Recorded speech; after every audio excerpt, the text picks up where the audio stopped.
Before filming the following simulation, I did get prior approval to use the mannequin that was used in the video, as well as I did watch the instructional video as instructed. Hey, I'm David Molinax, and I'm going to be demonstrating how to perform basic cardiopulmonary resuscitation on a canine. I do have my stuffed husky here, and I'm just going to...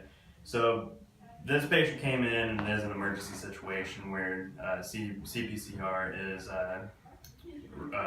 warranted. So the first thing I'm going to do is I'm going to place the patient in a right lateral recumbency, and I'm going to assess if the patient is breathing.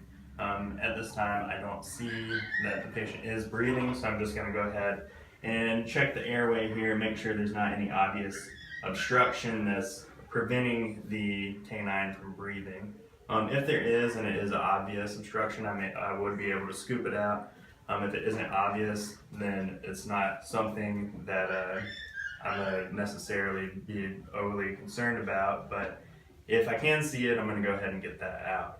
The next thing I'm going to do is I'm going to check for the femoral pulse and check the perfusion of the animal, make sure that we do have good blood flow. After that, after you check the femoral pulse, I'm going to go ahead and extend the mouth and neck, and I'm going to close the mouth. This is a large breed dog, and I'm just going to place my mouth over the nares here, and I'm going to give 2 full breaths. Okay, and then following that, I'm going to extend this elbow here, and it's going to give me a marker to where I can do my chest compressions, and I'm going to do 30 chest compressions to the beat of Staying Alive by the Bee Gees. So,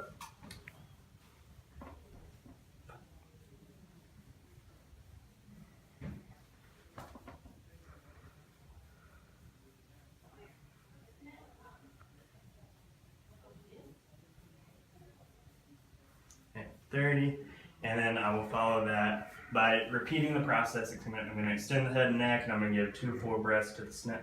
2 full breaths to the snout. And I'm going to repeat this process. I'm going to give 30 more chest compressions at the same marker that I was giving them earlier.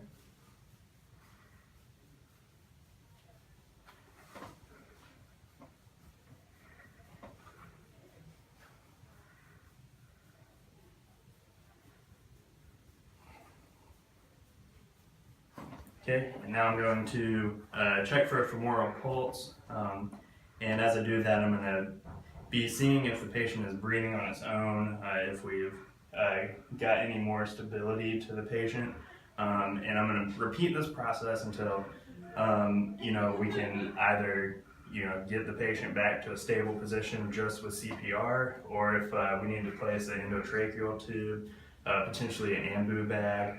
But I'm just going to continue the process of 2 breaths followed by 30 chest compressions, and I'm going to be staying on top of monitoring the patient the entire time, looking for breathing, checking for proper perfusion of blood flow, and from there, we'll figure out what to do with this patient. So that's how you perform basic CPR of a canine.